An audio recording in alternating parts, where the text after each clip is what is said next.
Ini adalah pemeriksaan rutin di mana kebetulan pasien warga ekspatriat ya, jadi bukan warga negara kita, kemudian dirujuk oleh dokternya, kebetulan juga mungkin dokter dari kedutaan biasanya kalau minta pemeriksaan screening lah, dia merujuk. Memang biasa kalau di negara lain pemeriksaan screening rujukan itu wajib ya. Dan kadang mereka memiliki standar yang benar-benar harus dilakukan dan harus dipenuhi dalam setiap kehamilannya.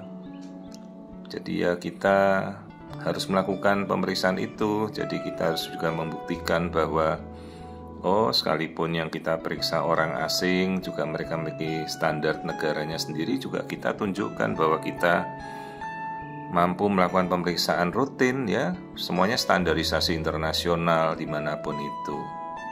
Seperti ini saya tunjukkan, tuh tulang hidungnya tulang hidungnya normal. Boleh kita menjelaskan dalam bahasa asing, tidak masalah, kita jelaskan saja ya. Jadi kalau nasal bone harus kita lihat tulang hidungnya. Terus ini pemeriksaan ini juga saya tidak lebih dari 10 menit, sekitar 7 menit sudah cukup untuk menjelaskan keseluruhan ya. Jadi pun tidak berlama-lama juga. Mau periksa 1 jam ya, kalau kita tidak tahu apa yang kita lakukan untuk apa gitu ya. Oke, tadi tulang hidung kita sudah lihat. Nah sekarang ayo kita ke bagian kepala. Kan seperti biasa kita melihat struktur otak, tempurung kepala ya, lapisan-lapisannya semua kita lihat dengan jelas ya.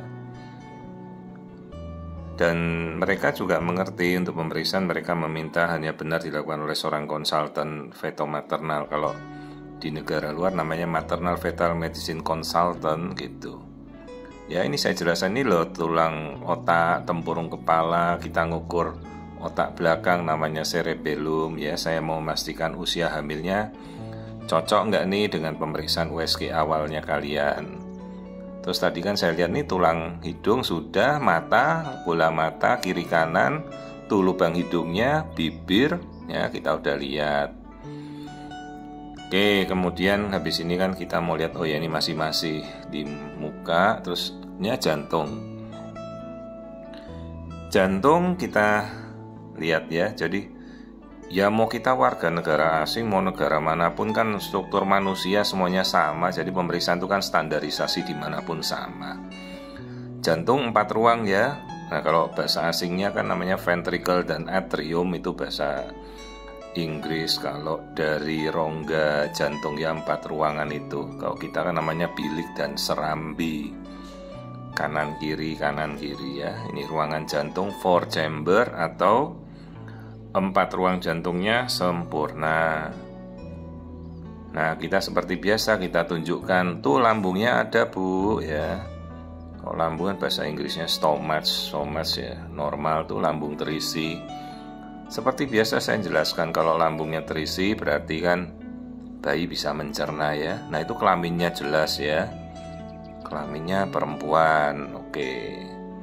Terus lubang anus tuh tunjukkan, lubang anus. Dok ngapain ngecek lubang anus kok di tempat dia nggak ngecek katanya. Ya saya ngecek selalu, bayi harus punya anus. Oke, kita udah tahu anusnya ada ya, jadi tidak ada bayi tanpa anus gitu yang tidak kita ketahui. Tuh bladder tuh kandung kencing. Oke, kita tunjukkan tulang belakang yuk. Tulang belakang kalau bahasa Inggris spine, kalau bahasa kedokterannya vertebra, kalau kita ya punggung sajalah. Tulang punggungnya normal. Nah kita tanya, bu rusuknya berapa? Rusuk itu ada 12 ya, ribs. Kalau yang menyatu 10 ke depan, lah 2 rusuk yang paling bawah itu rusuk palsu melayang, dia tidak menyatu ya. Ini kita lihat.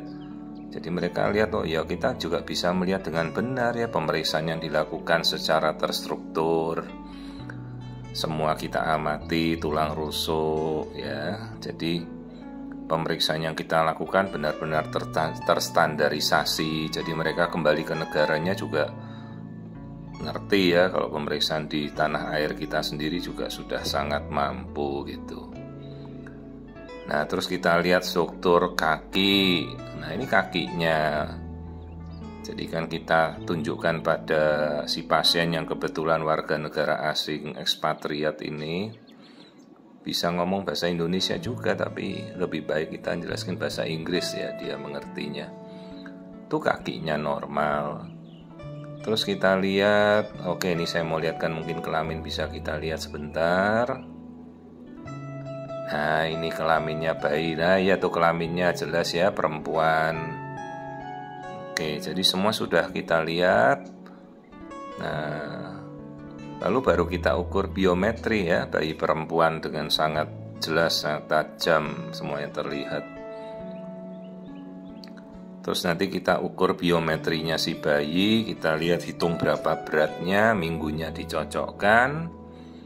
Oh, ini tali pusat. Nah, kita ukur juga arus darah, blood flow dari umbilical cord, tali pusatnya. Nah, seperti ini ya, selalu kalau ada lilitan apapun itu tali pusat kita ukur lah aliran darah tali pusat ya. Udah oke, terus kita ukur biometri ya, diameter kepala, lingkar perut,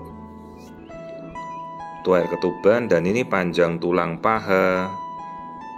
Kalau bahasa kedokterannya femur ya, tulang paha itu. Kalau bahasa Inggris thigh length, tulang paha. Nah, ini cocok 22 minggu. Terus lingkar perutnya 22 minggu. Tulang pahanya juga 22 minggu. Semuanya cocok. Nah, kita amati beratnya 511 gram sesuai minggunya. Ya, jadi semua sudah kita cek, anatomi sudah, ketuban sudah. Sekarang coba saya mau tampilkan keseluruhan postur bayi di 22 minggu. Kayaknya sih masih muat di satu layar karena tidak terlalu besar. Tapi kalau lewat minggu ini ya sudah tidak muat, bayinya semua di satu layar begini. Nah ya, jadi kita juga memberikan kesan kalau ada orang asing melakukan pemeriksaan di tanah air kita, ya kita tunjukkan bahwa kita jelas mampulah melakukan pemeriksaan. Orang-orang asing juga mereka berpikir bahwa negara kita sudah sangat maju kok ya. Seperti ini yang kita lihat ya. Jadi pemeriksaan standar itu sudah terstandarisasi internasional juga untuk melihat kondisi janin pada trimester 2 normal.